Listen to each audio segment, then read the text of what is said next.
It's a bit of a tough question to start off a Monday, but when is the last time you felt truly heard and understood? The last time you really felt like someone got you, they really felt it, and then by extension, you felt it. You felt really important to them. You felt heard and understood. Could have been a conflict, could have been at work, could have been at home, loved one, friend, whatever. The problem is when I ask that question, and I've asked it in talks and workshops, too many people just can't think of a time when they felt heard and understood recently. And that's a problem. We generally don't do a great job of listening to each other. That's not a cliche. That's just saying that a reminder that we're all going around in silos and we're all feeling our own stuff and dealing with our own stuff. And it doesn't leave that much time or energy for other people, which is why people go to therapists. And because therapists are sitting there really listening. At least they're supposed to be. I hope they are. And they're there to understand. They're not there necessarily to debate or lecture or teach. And so, no comment on whether you should go to a therapist. It's just that's the fact. That's why they're there, and that's why they're popular. So the thing is, we can't force other people to hear and understand us. But what we can do is we can go first. We can break out of our own silo. We can have a conversation with someone else, whether it's a coworker, someone who works for us, someone who works even above us, or a peer, or at home, for gosh sake. And I'm not the guy for this at home. I am not known for this.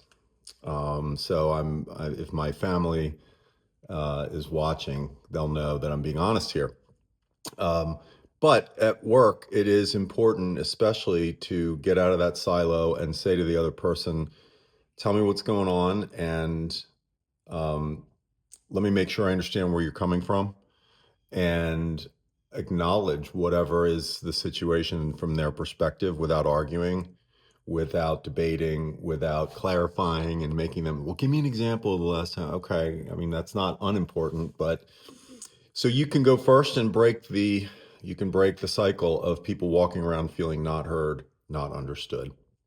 Um, so the message here is, yeah, make people feel heard and understood, but you got to go first. Someone has to go first.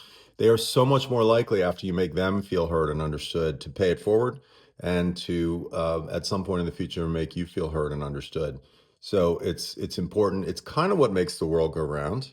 Sadly, I think we've lost some of that, just as a comment, not being political, but the polarization that we all hear about is directly impeding our ability to just realize that other people are humans and they have a point of view, even if we don't agree.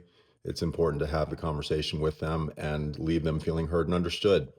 As the great American poet Maya Angelou said, people don't always remember what you told them, but they'll remember how you left them feeling, how you made them feel.